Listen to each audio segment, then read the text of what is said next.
इतनी उम्मीद है, अगर इतना पॉजिटिव है तो मुझे लगता है कि दुनिया को दिखाएं ना दिखाएं लेकिन अपनी जनता को जरूर दिखाएं। आलोक सहाय जी शायद इस बात पे कुछ रिएक्ट करना चाह रहे थे, मुस्कुरा रहे थे। मैं आगे बढ़ूं लेकिन मैं बता दूं भू राजनीतिक विशेषज्ञ रजा काशिफ जी भी मेरे साथ में कनेक्ट हो चुके हैं पाकिस्तान से। राजा जी, आपका भी इस चर्चा में बहुत स्वागत है। आलोक सहाय जी, अब मुझे बताइए, ठीक है, अब यहाँ पर अगर अब्बास अरागची के इस ट्वीट को ऑल्दो मुझे नजर नहीं आया, हो सकता है कुछ और इशू हो, लेकिन दूसरी तरफ खबरें जो जिस रूप में सामने आई, बार बार ये कहा गया कि पाकिस्तान ने जिस तरह से पहले धोखा दिया था, तेल पाकिस्तान ने अपनी आवाम के नाम पर लिया और पहुंचा दिया, गिफ्ट कर दिया अमेरिका को। डोनाल्ड ट्रंप ने वो बात कही, ईरान ने तब भी कहा था कि ये धोखेबाजी है, दगाबाजी है और पाकिस्तान पर हम आंख बंद करके भरोसा नहीं कर सकते क्योंकि अमेरिका के प्रति इन्फ्लुएंस और जो उसकी हमेशा से फितरत रही है वो बड़ा ट्रैप हो सकता है। नैना, मेरा नाम आशीष है, ग्रुप कैप्टन आशीष साहब। कोई बात नहीं। मैं ये बताना चाहूंगा कि सीरियस चीजें मेजर साहब को भी समझ में आता होगा। दलाली वर्ड चलिए हटा देते हैं, आपको पसंद नहीं है, लेकिन ये जो मीडिएशन की बात है ना, ये ऑफिशियल होता है मेजर। अगर आप तीनों एजेंसीज को, दैट इज तीनों वॉरिंग फैक्शंस, इजराइल, अमेरिका और ईरान, तीनों के साथ अप्रोच करते कि हम मेडिएट करना चाहते हैं, क्या आपको एक्सेप्टेबल है? जैसे आपके प्राइम मिनिस्टर ने अमेरिका को अप्रोच किया कि हम पाकिस्तान की धरती पे आपकी मीटिंग करा सकते हैं, लेकिन वो भूल गए कि यही ईमेल या यही व्हाट्सएप उनको ईरान को भी करना था। जब तक आप तीनों वॉरिंग पार्टीज को मेडिएशन के लिए इंडिविजुअली एग्री नहीं करा लेंगे इस्लामाबाद में आने के लिए, तब तक ये बेवकूफी भरा कदम है, इमैच्योर। आपको कुछ नहीं मालूम है प्रोटोकॉल आपके प्राइम मिनिस्टर ऑफिस को, कि सिर्फ अमेरिका को बोल दिया जी। ट्रंप साहब को भेजने, ईमेल भेजने में भी शायद वो एलिवेटेड फील करते होंगे आपके प्राइम मिनिस्टर, और भूल गए कि इजराइल और ईरान को भी इसी तरह का बायलैटरल पहले एक कम्युनिकेशन होता है। अगर वो एग्री कर, बात सुन ले, तब हम इसमें बोलते कि हम मेडिएट करेंगे। अगर आपको सिर्फ वो करना था कि हाँ, अमेरिका के जो पॉइंट्स हैं साहब हमें दे दीजिए, हम ईरान तक डिलीवर कर देंगे, जो कि एक्चुअली हुआ है। और उस पे वॉल स्ट्रीट जर्नल ने बोला है, ईरान के अब्बासी साहब सिंसियर आदमी है, वो जो भी बोलते हैं सोचा समझा, ही इज अ सीजन्ड गाय। तो उन्होंने स्पेसिफिक बोला है कि हम पाकिस्तान में मेडिएशन को, पाकिस्तान की धरती पे नहीं आएंगे बात करने। उन्होंने कयास नहीं लगाया कि पाकिस्तान मेडिएट कर रहा है, बिकॉज मेडिएशन तो हो ही नहीं रहा है, क्योंकि पाकिस्तान ने ओके नहीं लिया तीनों वॉरिंग पार्टी से। एक पार्टी इजराइल को तो आप रिकॉग्नाइज ही नहीं करते हैं, तो हाउ कैन यू मेडिएट जब आप इजराइल को मानते ही नहीं है कि वो एग्जिस्ट करता है। तो मेडिएशन वर्ड पहले ही आपने गलत सोच लिया। आपने सिर्फ एक इंटरमीडिएट जो कि एक चिट्ठी पहुंचा दे, और अब ईरान ने उस चिट्ठी के एक एलिमेंट में जिसने आपने ये बोला है कि आप बातें करने इस्लामाबाद आ जाइए, उसको ईरान ने ऑफिशियली मना कर दिया है। इसी के सफाई में वो जो जिस आप मेल की बात कर रहे हैं जो आज अब्बासी साहब ने अभी दिया है, उन्होंने कहा है कि वॉल स्ट्रीट जर्नल अगर ऐसा कहता है कि पाकिस्तान मेडिएशन करना चाहता था, तो शायद उस बैकग्राउंड में वो कह रहे हैं कि हमको इससे कोई एतराज नहीं है, लेकिन ऑफिशियल स्टैंड उन्होंने बोला कि हम पाकिस्तान में नहीं करना चाहते हैं, दोहा में करना चाहते हैं। उनके कुछ रीजंस होंगे, क्योंकि आप बीच में 3 बार आपकी high power delegation Saudi Arabia गई है। उन्होंने कहा है कि we appreciate Pakistan effort and have never said and have never refused to visit Islamabad for mediation, and we appreciate Pakistan's effort. Moreover, उन्होंने आगे ये कहा कि we have definitely concerned that we and for the terms that we want to have conclusive and lasting end to this illegal war that has been imposed to Iran. ये यहाँ पे उन्होंने खत्म किया और फिर उन्होंने लिखा है कि long live Pakistan, और उन्होंने शेयर किया पाकिस्तान का झंडा जो तेहरान में लगा। ये मैंने आपको खुद रिपीट कर दी इंग्लिश के अंदर। बिल्कुल दुरुस्त। तो मैं सिर्फ ये कह रहा था कि जी मान गया।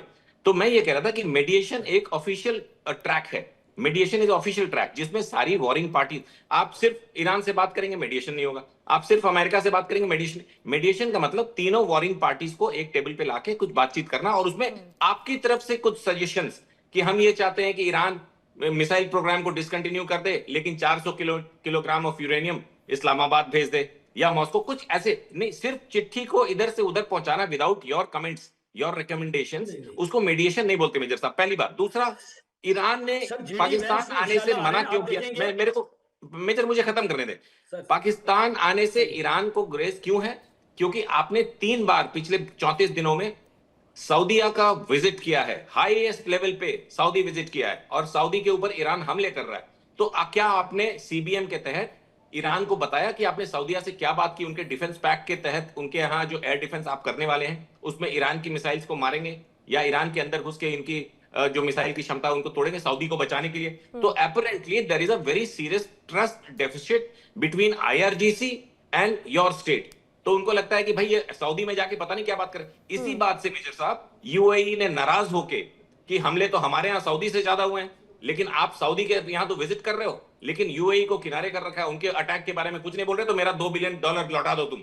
तो इस बातों को आपके यहाँ जो लीडरशिप है, यूएई का इब्राहिम पैक्ट है इजराइल के साथ, बहरीन का उनका आपस का डिफेंस पैक्ट भी एक तरह से इजराइल से। तो हमारे साथ उनका कोई ऐसा पैक्ट नहीं है कि हम वहां पे जाएं। हाँ, सऊदी अरब हम इसलिए गए कि उन्होंने उनके एम्बेसडर्स को एक्सपेल किया, तो हमने we went there and we make them understand कि प्लीज आप इस चीज को सीरियस ना लें। इसके अंदर फॉल्स फ्लैग ऑपरेशंस भी हैं, जैसे इंडिया करता है पाकिस्तान के खिलाफ, इसी तरह से इजराइल कर रहा है। कल भी आप देखिए कि ट्वीट उन्होंने किए, उन्होंने कहा है कि हमने रियाज के अंदर अमेरिकन एम्बेसी पे अटैक नहीं किया, यानी कि अमेरिकन एम्बेसी पर अटैक था, रियाज के अंदर उन्होंने डिनाई किया, और ऑफिशियल साइट से उन्होंने ये ट्वीट किया। उन्होंने कहा कि नहीं भेजना है, हमने नहीं किया, ये एक फॉल्स फ्लैग है। एंड रिजल्ट ये हुआ कि आपकी लीडरशिप ने ईरान का, सऊदी का और UAE का तीनों का ट्रस्ट एक बार में खत्म कर दिया। ईरान कहता है जी हम किसी तीसरी जगह पे बात, ये लेटेस्ट बात कर रहा हूं पिछले 24 घंटे की, कि अगर वॉल स्ट्रीट जर्नल ने सही डाला है और उनकी मान के चलेगी, वॉल स्ट्रीट जर्नल और अल जजीरा एक दूसरे के साथ ग्लव्स, हैंड्स इन ग्लव हैं, तो उन्होंने अगर ये मैसेज दिया है ईरानियन लीडरशिप से, तो इसका मतलब UAE नाराज है आपसे कि मेरे जी $2 बिलियन लौटा दो, जो अभी तक रोल ओवर हो रहे थे। और आपकी जानकारी के लिए, आपको ये 30 सेकंड्स मोर, आपकी जानकारी के लिए, IMF का जो आपके पास लोन है वो इसी कोलैटरल पे मिला हुआ है कि China, UAE and Saudi, China, UAE and Saudi आपको कुछ एक्स्ट्रा पैसे देके रखते हैं, क्योंकि आपकी टोटल फॉरेक्स रिजर्व $15 बिलियन है। पाकिस्तान की टोटल फॉरेक्स रिजर्व $15 बिलियन है। अगर आप पैरेलल्स ड्रॉ करना चाहें तो इंडिया के करीब $700 बिलियन है। तो उसमें से अगर $2 बिलियन अचानक आपके प्रधानमंत्री आज बोलते हैं कि जी हम दे देंगे, तो उनको नहीं पता बजट मैनेजमेंट, इकोनॉमी, आपकी GDP 4.2 है और इन्फ्लेशन 7.5 है, जो कि ठीक उल्टा होना चाहिए। हमारी 7% GDP है और 4.5 इन्फ्लेशन है। इकोनॉमिक्स का जो ABCD भी मेजर साहब जानता होगा। तो मैं ये कह रहा हूं कि एज अ स्टेट आपकी कुछ पॉलिसीज में इतने मेजर एरर्स हैं कि अगर आप इंडिया पाकिस्तान के नजरिए से थोड़ा ऊपर उठ के अपनी जनता के लिए, उनके वेलफेयर के लिए, your country is living beyond means. Ashish Sahay sir, बात यह है कि अगर पॉलिसीज की बात है तो पाकिस्तान का जो पंजाब प्रांत है ना, उन्होंने तो वहां के जो किसान है अब उनसे गोबर टैक्स वसूलने की अब बात कह दी है। इससे ज्यादा और बुरी हालत क्या होगी कि बेचारे तो पहले ही महंगाई की बात में थे, यहाँ पर भले इस बात पर हंस रहे हो नदीम जी, लेकिन इस बात को आप जरा समझिए, पाकिस्तान की जनता पर किस तरह से क्या नीतियां थोप रहे हैं आप ये चलिए, आपको एक बड़ी पॉजिटिव बात है, आपको लग रहा होगा कि अभी अगर अब्बास अरागची ने जिस रूप में ट्वीट किया, लेकिन एक और सबसे महत्वपूर्ण बात है, उन्होंने एफर्ट्स का शुक्रिया कहा है। मीडिएशन या मध्यस्थता शब्द का इस्तेमाल नहीं किया, जिसका अर्थ होता है दलाल, जो आपको गलत लगता है। उन्होंने एफर्ट्स कहा है, lasting end to the illegal war पर जोर दिया। समझिए जिस तरह का उनका है, क्या ये असल में मीडिएशन एक्सेप्ट करना है या फिर ये सिर्फ एक तरह से पोलाइटनेस को अंजाम देने वाली बात है? अमर मस्तिकान जी, और ये यूटर्न की आखिर क्या वजह नजर आती है? क्या ये सिर्फ पोलाइटनेस दर्शाने की कोशिश की जा रही है? जी आपका बहुत शुक्रिया, नमस्कार। देखें, इनके जो मीडिएशन की बात है पाकिस्तान की, वो जो कहावत है कि पास नहीं पहिया कलकत्ते चले सैया, ये वही मामला है। आप देखें, इनको जो है UAE ने कहा है और इन्होंने वायदा किया है UAE से कि हम 450 मिलियन आपको 11 अप्रैल को देंगे, $2 बिलियन अप्रैल के 17 को देंगे और $1 बिलियन अप्रैल के 23 तारीख को देंगे। अब मुझे पता नहीं है कि ये डॉलर कहाँ छापेंगे, लाहौर में छापेंगे या पिंडी में छापेंगे, कहाँ छापेंगे मुझे समझ नहीं आता है कहाँ ये अफगानिस्तान से मंगाएंगे। दूसरी तरफ जो चाइना है, चाइना ने कहा है कि हमारे जो आपने पैसे लिए हुए हैं $210 मिलियन उनकी यूनाइटेड एनर्जी ग्रुप के, उन्होंने डिमांड किया है कि वो हमें दे दें। तीसरी जानिब सऊदी अरेबिया के तरफ से भी, क्योंकि इन्होंने हज़ारों जो अपने पंजाबी भेजे हुए थे वहाँ पर मुफ्त के खाना खा रहे थे, अब वो कह रहे हैं सऊदिया के भाई आए हमारे लिए लड़े। अब ये कहाँ लड़ेंगे तो नहीं। अगर लड़ेंगे तो पूरे पाकिस्तान में जो 5 करोड़ शिया है वो इनको कच्चा चबा जाएंगे। ये अब फंसे हुए हैं। देखें, ये उस रोज बात कर रहे थे कि हमें बहुत अच्छा तरीका आता है, हम 5 जो किश्तियों पे सवार होते हैं। आप 5 नहीं 10 किश्तियों पे भी सवार हो जाएं, लेकिन आपको अपने उधार तो देना पड़ेगा। अब आपका क्या बनेगा? नहीं, बात सही है। इंडियन उधार तो हम देंगे, उधार हम वापस करना चाहते हैं, क्योंकि अब इकोनॉमिकली हम स्ट्रांग होते जा रहे हैं, तो हम वापस करेंगे। मेजर शेख नदीम जी, इकोनॉमिकली अगर स्ट्रांग हो रहे हैं तो अपने किसानों को कम से कम गोबर टैक्स तो मत वसूलिए। बेचारे उन गाय भैंसों का क्या कसूर है जो पाकिस्तान की धरती पर है? कम से कम आप उनके गोबर को तो बख्श देते सर, कुछ तो रहम करते सर। पाकिस्तान की आवाम को तो जरा सा नहीं समझे, कम से कम गाय भैंसों पर तो जरा सा सोच लेते। बिल्कुल सही है। वो गोबर पे जो टैक्स लगाया है, उस गोबर पे टैक्स लगाया है जो हम इंडिया एक्सपोर्ट कर रहे हैं, क्योंकि इंडिया की तरफ से गाय के गोबर की बहुत ज्यादा डिमांड है, तो हम वो एक्सपोर्ट कर रहे हैं, उस पे टैक्स लगा रहे हैं, क्योंकि हम नहीं चाहते कि ये इंडिया जाए। मतलब आप ये मान रहे हैं मेजर नदीम जी, आप ये मान रहे हैं कि पाकिस्तान या तो आतंकी एक्सपोर्ट कर सकता है या तो गोबर ही एक्सपोर्ट कर सकता है, इसके अलावा आप ना कुछ बना सकते हैं ना ही इससे ज्यादा की कोई क्षमता। मतलब क्या है ये? अच्छा, नाराज मत होइएगा, मैं थोड़ी सी आदत है, मैं लाइटर मोड बात कर रहा हूँ। नहीं, वो तो ठीक है, पर मैं ये बोल रही हूँ कि मतलब कुछ यही क्षमता है क्या? मैं राजा काशिफ जी का रुख करूँ मैं, लेकिन उसके पहले शायद यहाँ पे एसके मलिक जी भी कुछ कहना चाह रहे थे, फिर अहमद मस्तिकान जी कभी आ रही हूँ जी।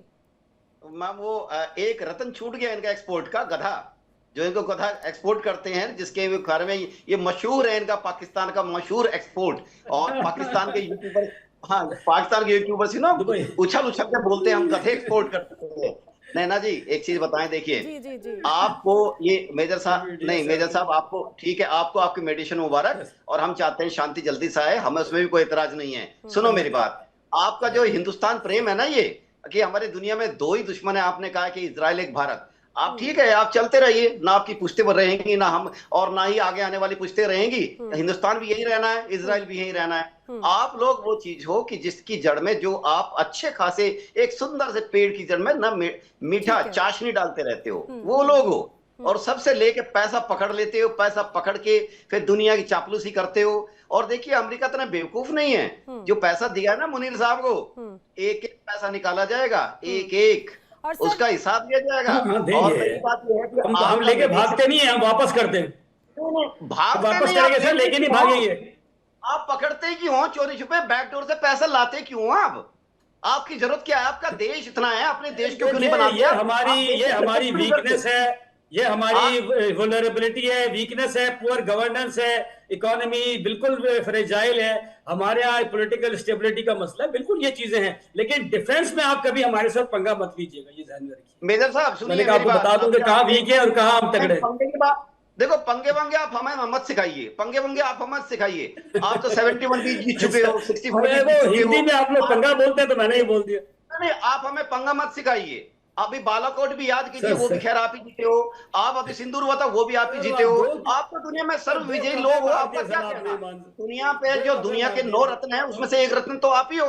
नहीं, सुनो, पाकिस्तान अपने आप में एक कर्ज कंट्री है, स्टेट ऑफ डिनायल है, स्टेट ऑफ डिनायल है। कभी इन लोगों ने अपनी कमियों को ना माना ना पहचाना, और आज इंटरनेशनल में सब देखिए, we are reality for India. आप पीस की तरफ आए, हम भी पीस की तरफ आएंगे। हम तो पहले बढ़ना चाहते हैं पीस की तरफ। हम चाहते हैं कि इस रीजन में पीस हो। और अब ये 98 में जो अमेरिका ने जो काउंटर बैलेंस किया था ना, अमेरिका ने, अभी जो आपके जो सो कॉल्ड नूर खान एयरबेस पे एक ही मिसाइल लगी थी, क्यों फिर पाकिस्तान अमेरिका के कैसे वहां पे बवाल कर दिया? कैसे आप लोग उछलने लगे? आप लोगों को तो जिसमें नूर खान बेस में आग लगी, आप लोगों को जाने की अनुमति तक नहीं है।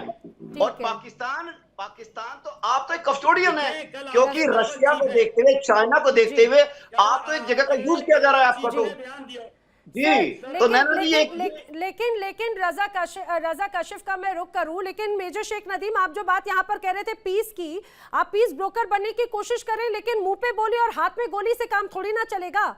जब जब हिंदुस्तान ने भरोसा किया उस बार हर बार क्या पीठ में खंजर ही घोंपा गया है और कोई बात नहीं है ना। इसीलिए कैसे अब बातचीत नहीं होती, हिंदुस्तान ने पानी बंद कर दिया तो बौखलाहट नजर आ गई, हर बार मौके दिए, डॉजियर दिए, कितनी बार पीस की बात हुई, पहल तो हमेशा हिंदुस्तान की तरफ से की गई। लेकिन रजा काशिफ जी आपसे मैं इस बात को समझने की कोशिश कर रही हूँ, ये हथियार दिखा रहे हैं आप मेजर शेख नदीम बीच चर्चा के बीच में, यही पहचान है। देखिए यही हिंदुस्तान हमेशा शांति की बात करता है, सफेद झंडे की बात करता है, आप हथियार दिखा रहे हैं मेजर शेख नदीम।